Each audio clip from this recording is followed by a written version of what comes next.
Aujourd'hui, nous avons terminé les cursives des lettres minuscules.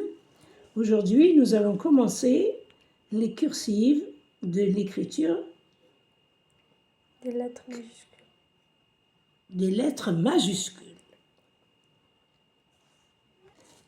Les majuscules ont été groupées comme les minuscules en 9 séries et elles seront présentées avec la même méthode. Donc chaque leçon étudiera la lettre script isolée, puis le passage à la cursive, toujours avec la pâte à modeler, pour faciliter la compréhension et la vision des nouvelles lettres. Ensuite, les lettres seront groupées pour former des syllabes et finalement, nous essayerons de faire une petite phrase ou un petit texte pour montrer comment la majuscule s'intègre dans le texte normal. Une petite remarque. Cette petite remarque se concerne la grammaire et non pas l'écriture, les prononciations. C'est-à-dire, la question qu'on se pose, pourquoi utilisons-nous une majuscule au lieu d'une minuscule? À quel moment on doit changer la minuscule en majuscule?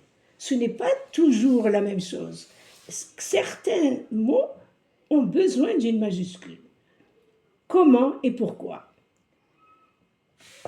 En réalité, c'est une histoire de grammaire maintenant et non pas une histoire de lecture et d'écriture.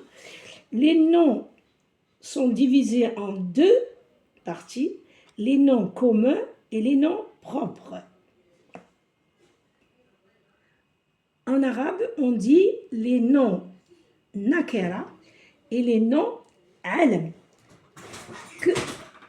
Que veut dire le mot nakera et alam? Ça, c'est normalement une leçon en arabe et l'on connaît. Bon, en vitesse, nous allons dire que les noms communs sont des noms qui sont donnés à tout le monde sans exception, alors que les noms propres sont donnés à certains noms qui ne possèdent pas la même chose que les autres noms. Je donne un exemple. Par exemple, une voiture.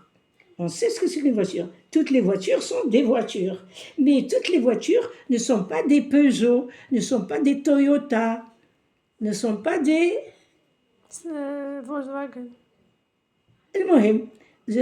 Donc, si nous écrivons le mot Toyota, nous sommes obligés de mettre le T majuscule. Mais si nous écrivons le mot auto, nous gardons le O à U des minuscules. Si nous disons un garçon, le G de garçon sera une lettre minuscule. Mais si nous disons Farid, ce garçon s'appelle Farid. Farid, c'est pas tous les garçons qui s'appellent Farid. Donc Farid, c'est un nom propre dont la lettre F sera écrite avec la majuscule. Je pense que c'est suffisant pour aujourd'hui. Donc, nous irons à la leçon numéro 1 dans une prochaine vidéo. Wassalamu alaikum wa rahmatullahi wa barakatuh.